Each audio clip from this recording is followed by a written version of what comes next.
At approximately 1:30 p.m. on May 2, 1968, at the Loc Ninh Special Forces compound in Vietnam, Sergeant Roy Benavidez awoke drenched in sweat, unable to continue sleeping through the oppressive heat. The stiffening pain from his previous combat injuries made rest impossible. Having worked the late shift monitoring radio communications for a recon team inserted near the Cambodian border the previous day, Roy pulled on his uniform and sheathed his SOG recon knife on his belt before stepping outside. He walked toward the mess hall, pausing briefly when he encountered a Christian service being held outside. As a devout Catholic, Roy removed his cover and listened to the remainder of the sermon before continuing toward breakfast. He had only walked a few steps when two pilots suddenly burst past him, sprinting toward the helicopters. Curious and concerned, Roy redirected himself to the Tactical Operations Center. Inside the tent, he learned that a recon team was taking heavy contact.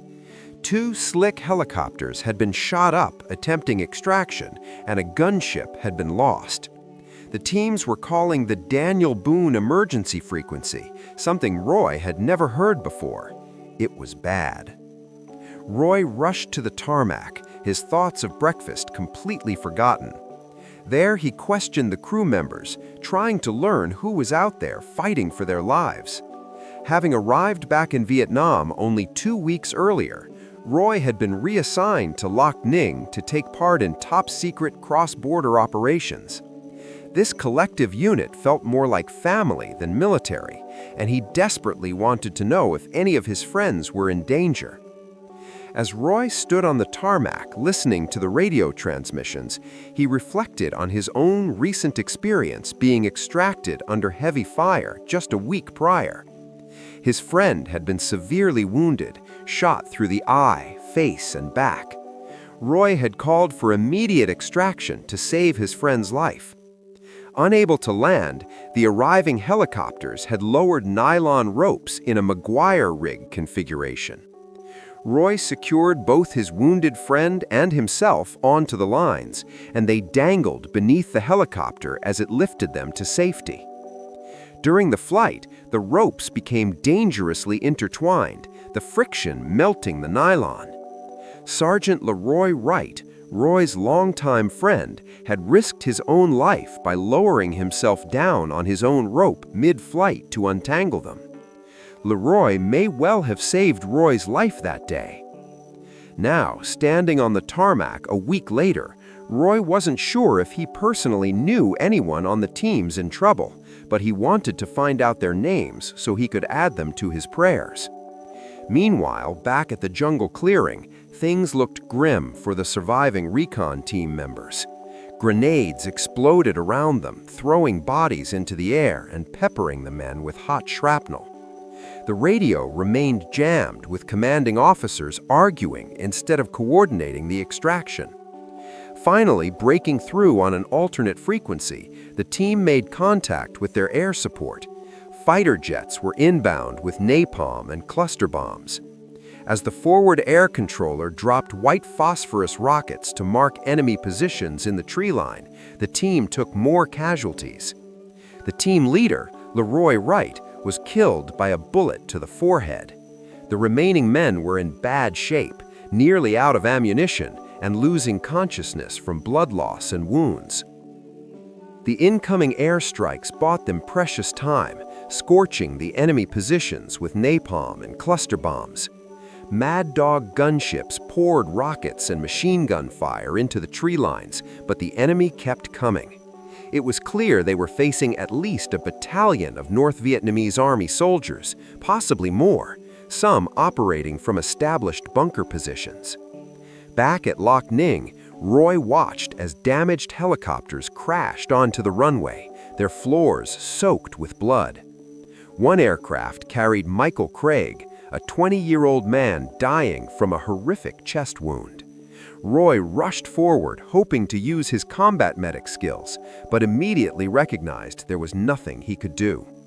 As he held the young soldier, offering what comfort he could, Michael spoke his final words, calling for his father, before passing away.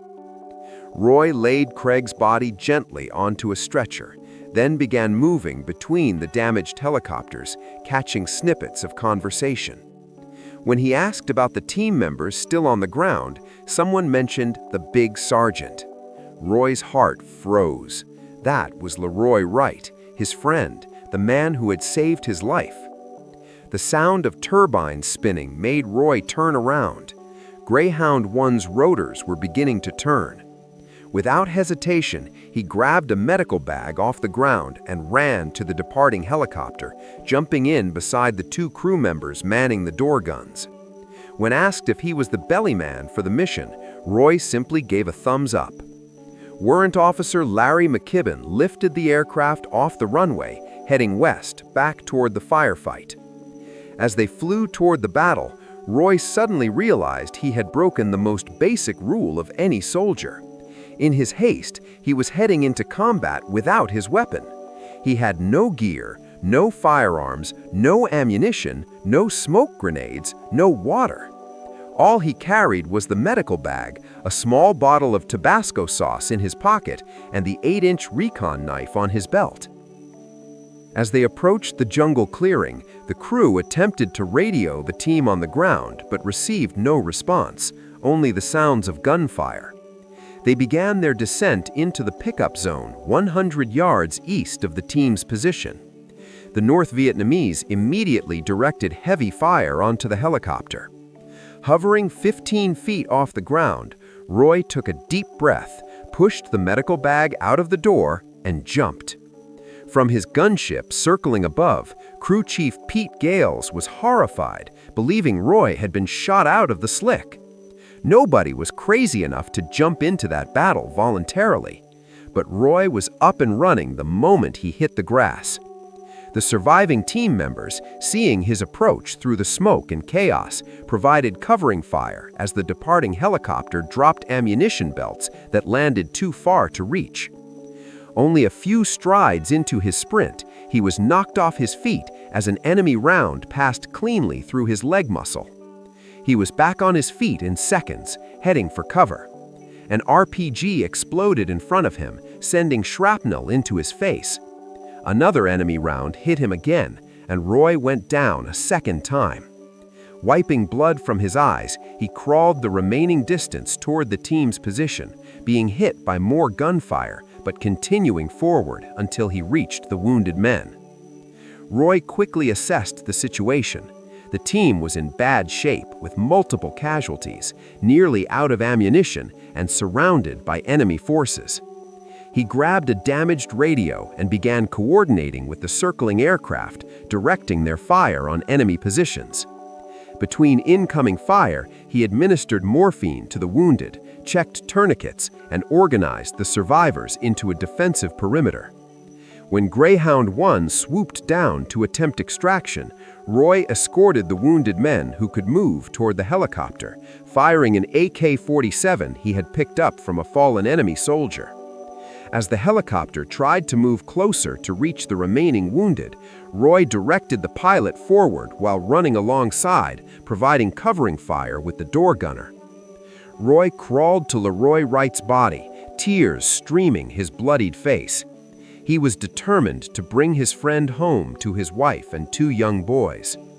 Retrieving classified materials and Leroy's camera from the body, Roy then began dragging his 200-pound body toward the helicopter. Suddenly, he pitched forward as a bullet slammed into his back, exiting beneath his left armpit. The burning sensation inside his body felt like being run through with a red-hot spear. If you're finding this story as incredible as we think it is, please take a moment to hit that like button. It really helps us continue bringing you these important stories of heroism. Before Roy could reach the helicopter with Wright's body, disaster struck. An enemy soldier emerged from the tree line and unloaded his AK-47 into the cockpit, killing pilot Larry McKibben. The helicopter lurched forward, its rotor blades violently slicing through nearby trees and an anthill before the tail section broke off. The aircraft came to rest on the ground, nosed over on its right side, throwing men from the cabin. As Roy regained consciousness, he realized the situation had gone from desperate to catastrophic. One crew member had been crushed to death by the aircraft's transmission. The remaining men were scattered, dazed, and wounded. With fuel leaking from the damaged helicopter, Roy immediately began pulling survivors from the wreckage, knowing it could explode at any moment. Roy organized the surviving men into a defensive perimeter around the crashed helicopter, distributing weapons and ammunition scavenged from fallen soldiers. He instructed them to conserve ammunition with single shots only. The North Vietnamese, emboldened by the helicopter crash, began closing in to finish them off. The Americans fought back desperately, some using enemy bodies as sandbags for cover, as mortar fire, RPGs, and automatic weapons fire poured into their position. American gunships and fighter jets continued attacking the enemy-filled tree lines from above. The crews realized with shock that they weren't just facing soldiers in the open, but an established network of bunkers, possibly housing thousands of North Vietnamese troops, with more being trucked in on the nearby Ho Chi Minh Trail. Another helicopter, Greyhound 3, prepared for one final extraction attempt. As new waves of air support decimated the tree lines with napalm and cluster bombs, the heat so intense it felt like the men's hair might catch fire, the rescue helicopter swooped down into the battle. Its medic jumped out to help Roy, who was now directing the evacuation of the wounded, despite having been shot over 30 times.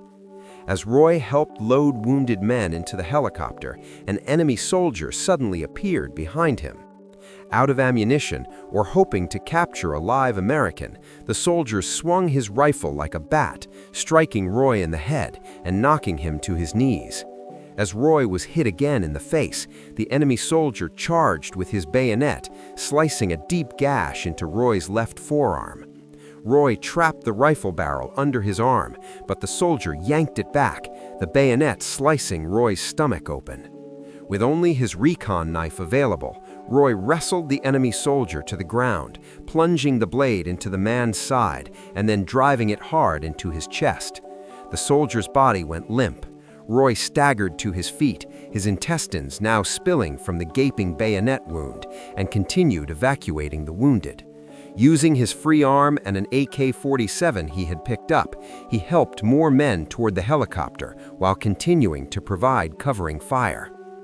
Instead of climbing into the helicopter himself after helping others aboard, Roy turned around and staggered back toward the remaining wounded men. He ran past others to reach the interpreter, who was still trapped in the battle zone. Carrying the wounded man in his arms and running as hard as he could back toward the helicopter, Roy passed him off into the cabin.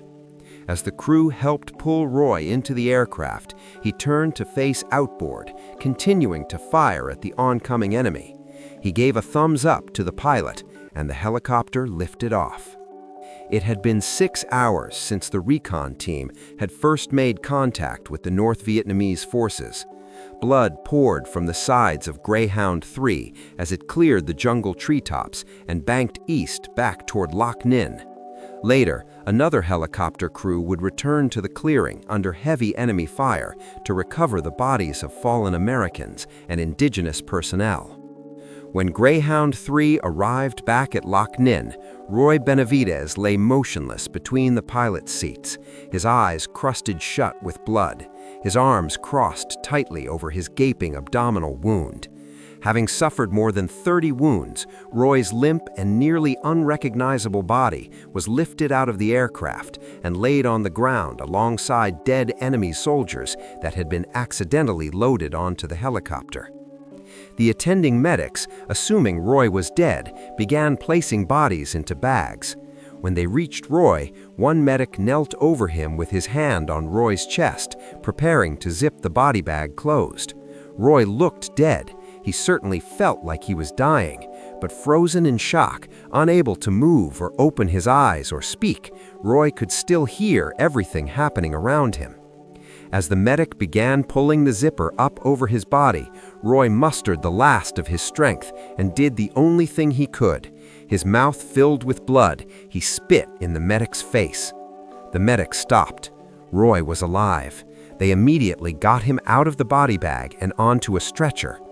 As the wounded men were evacuated to the nearest field hospitals, Roy and interpreter Lloyd Mousseau lay side by side, holding firmly onto each other's hands.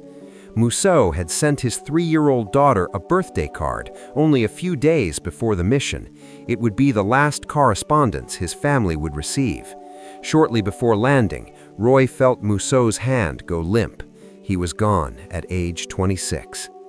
Following surgery, Roy awoke in the intensive care unit covered in IV drips and bandages. When he later found another survivor's bed empty, he assumed the man had died during the night. That survivor made the same assumption about Roy.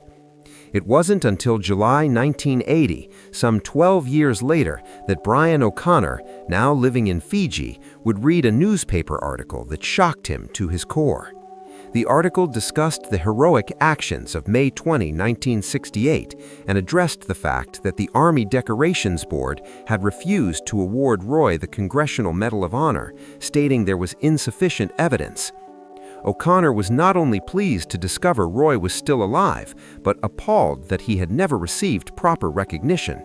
Despite spending 12 years trying to forget that awful day, O'Connor knew he owed it to Roy to recount the details of the battle and challenge the Decorations Board's decision.